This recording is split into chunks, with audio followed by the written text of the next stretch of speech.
Hey man, what it is? This is Deem, and I am your host, and this is By Any Means. I just want to say I appreciate everybody who like, share, and subscribe, man. It really means a lot to me, man. There go the cash app, man. I don't care if you leave $1, $2, $10, $100. It's much, much, much appreciated. Um, I want to get in a topic that's going to trigger a lot of people today. So it's okay if y'all understand that. How you doing? I'm getting the topic that's going to trigger a lot of people today. So, if it is, I don't care. I'm going to just let y'all know right now. If you feel some type of way, I do not care at all. Mike Tyson is the most overrated fighter ever.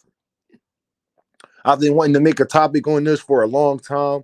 I love Mike Tyson as a fighter, man. He's iconic. He's polarizing. He's a lot of different things, man. He's a prime example of resiliency and how to rebrand and market yourself and how to use your likeness as far as for your success to monetize off your likeness and everything like that. Um, but he's definitely the most overrated fighter ever.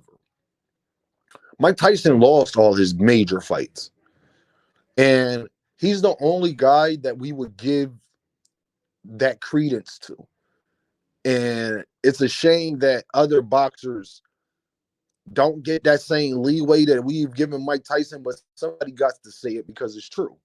Has Mike Tyson fought a lot of people? Yes. But Mike Tyson best wins is Larry Holmes and Michael Spinks. If we being completely honest, Mike Tyson best wins is Larry Holmes and Michael Spinks. He lost to Holyfield twice.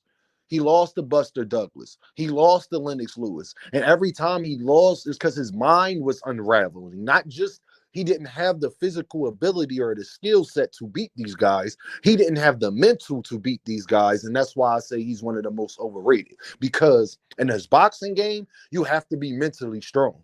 One thing I see about Terrence Crawford, whether you like him, hate him, love him, whatever the situation is, he's mentally strong. No matter what you saying, what you saying, he stands on business and he go out there and perform. Mike Tyson has never risen to the actual occasion. Has become underweight, undisputed, and heavyweight champ and all that. He did become that.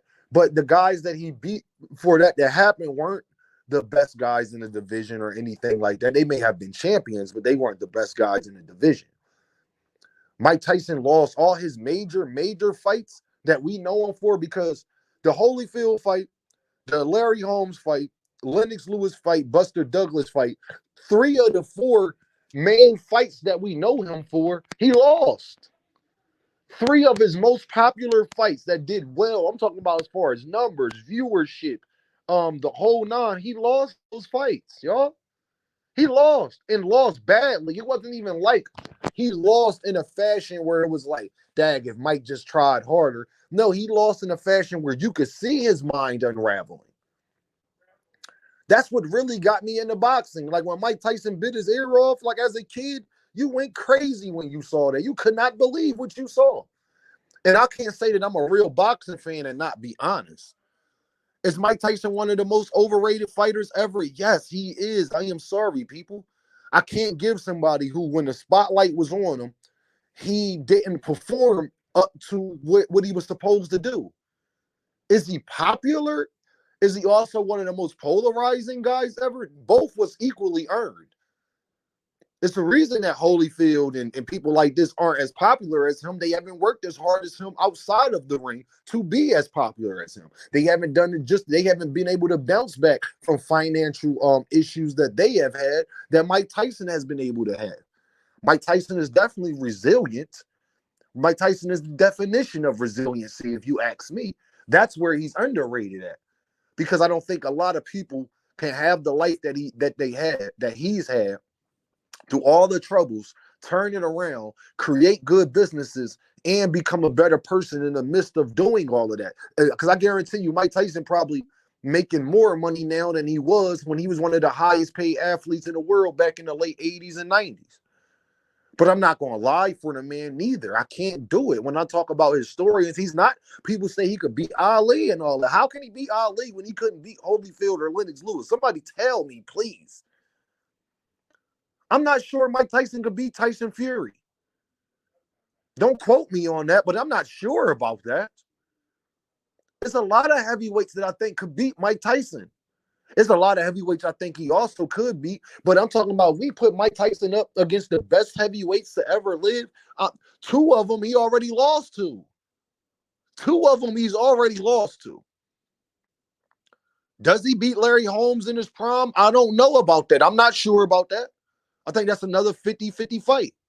Does he beat a Floyd Patterson? I don't know about that. I'm not sure about that. Muhammad Ali, definitely not. Does he beat a Joe Frazier? Is he more resilient than Joe? I think he could beat Joe, but I'm not sure about that one either. But I could easily see Joe Frazier beating him.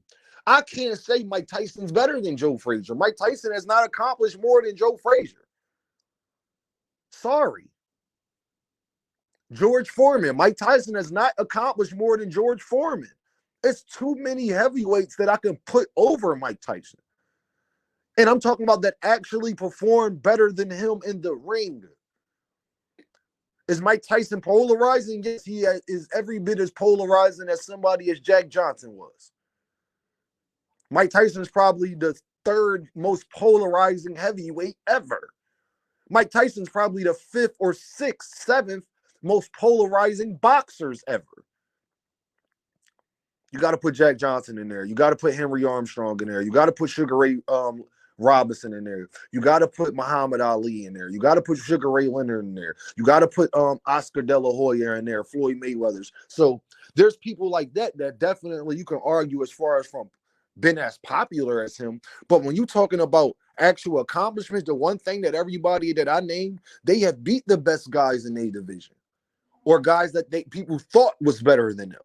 Or if they haven't beat all of them, they beat most of them. And that part matters. But when I look at Mike Tyson and look at his resume, if I'm being completely honest, he underachieved. You can't lose to Holyfield twice, then lose to Lennox Lewis, then lose to Buster Douglas. And he's lost two of his other last two fights going out against guys that we have no idea who they are. These are things, your career, your legacy, and with people, this is why we talk about guys putting people's legacies before it's finished. You got to see how a guy starts his career, the middle of his career, the end of his career. All of that matters when it comes to legacy. Was Mike Tyson at the beginning of his career, Iron Mike Tyson, the baddest man in the land? Yes. But once he got up against guys, because of being the baddest man in the land, once he got up with guys where he had a target on his back, he wasn't able to hold on to the crown. It's just the truth, y'all. It's just the truth. So I know a lot of people, we love Mike, man. I love Mike too, y'all. I love Mike. But I love him more outside of the ring than I actually did inside of the ring. And we got to be honest about that. It's just the truth of the matter. You dig what I'm saying? And this is a sport that I love too much. This is something I partake in, and winning means a lot. When Roy Jones beat Bernard Hopkins, that meant a lot. Would it have been better if they would have fought later on in their career? Yes. But now look at how they finished their careers. That win against Bernard Hopkins and Roy Jones, that really meant something because you saw how much more Bernard Hopkins would go on to accomplish, that it would make that win look that much better. More Gervonta Davis is dealing with that right now with Mario Barrios. He beat Mario Barrios. People was trying to shush Mario Barrios. Now you can't shush Mario Barrios no more. He's actually accomplishing a lot. He's actually one of the better fighters at 147. He's definitely top 4 in that division right now, today. If you'd have told people that 3-4 years ago, he would that when he left 140, people would have said you was a bold-faced liar. That's what resiliency is. So is Mike Tyson one of the most polarizing, resilient human beings to walk this earth? Yes. Can you learn a lot from Mike Tyson as far as life lessons and what to do and what not to do? Absolutely. Is Mike Tyson one of the most entertaining fighters I have ever seen? Top 5, if you ask me. Is Mike Tyson one of my favorite fighters ever? Absolutely. But if I had to make a list on the most overrated fighters ever, him and Deontay Wilder would be neck and neck. Him and Deontay Wilder would be neck and neck for me. And that's just me being honest with y'all. Y'all know what this is. Deem by any means. And I holler, man. Hit that cash app, man. It's much appreciated, y'all. Much, much, much appreciated. Thank you. Y'all be good.